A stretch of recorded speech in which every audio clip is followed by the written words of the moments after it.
Want to welcome in now Josh Wein, Hennessy Funds portfolio manager. Josh, it is good to see you. So you say, Josh, I saw in your notes, the market, you say, might be expensive, but stocks are not. Walk us through what you mean by that, Josh. Well, Josh, Julia, it's great to be with you. Yeah, the market, it's hard to say that this is an incredible buying opportunity for the market, 21 times this year's earnings, but it's 17 times if you look at the market on an equal weight basis. Well, that becomes a lot more compelling. And obviously you're eliminating in that regard the outsized effect of, large cap tech. So, but drilling down a little deeper, we're looking at mid caps, which are trading at about 15 times this year's earnings. So you get almost a 7% earnings yield with a 10-year that's settled in, with a low 4 handle. So I think that's compelling. And I think that for those with the patience to see that out, I think it's a great setup for even better returns. How do you think mid caps are positioned versus large or small caps when it comes to questions like consumer spending and questions like the tariff impact?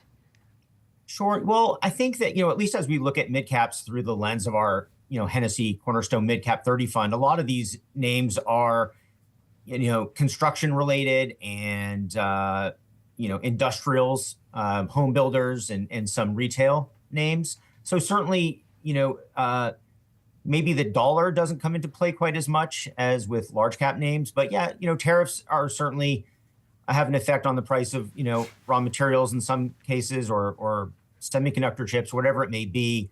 I think the trick is that is so in flux, the tariff story. It's important, but it's hard to really handicap that other than to know that it's a moving target and the administration is becoming more targeted and the market seems to like that. So we're not really too concerned about the tariff story for now.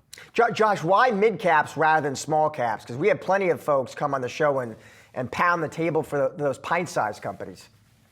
Right. Yeah, I think that small caps have been attractive for a while. I think the problem is that the market does seem to pay for liquidity. So certainly, large cap, especially large cap tech trading in, with a high 20s multiple, some of that's legitimate. There's a lot of growth and expansion of margins. And I get that.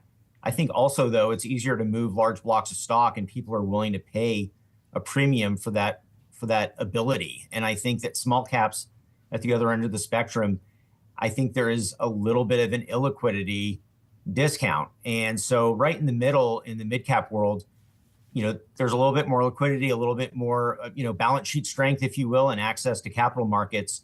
But also I would just point out, a regulatory environment that is unfolding that might not be so favorable to large cap names, high profile mergers and acquisitions.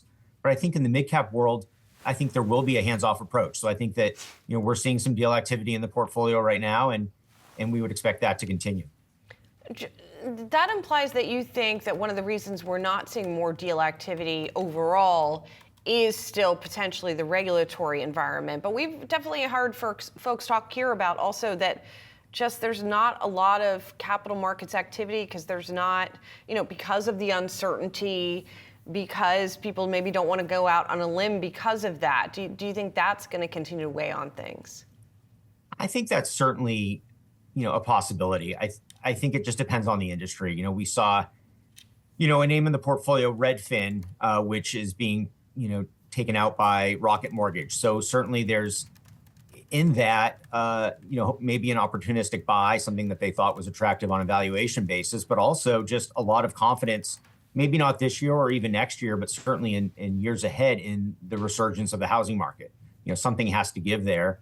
And I think it's just a case-by-case basis. But I think certainly, the FTC has kind of stuck to the prior administration's, kind of mandate, if you will, of looking at certain deals with a very skeptical eye, especially consumer-facing deals. But I think that, in a whole swath of industries, especially in the mid-cap space, I think that there will definitely be a more hands-off approach.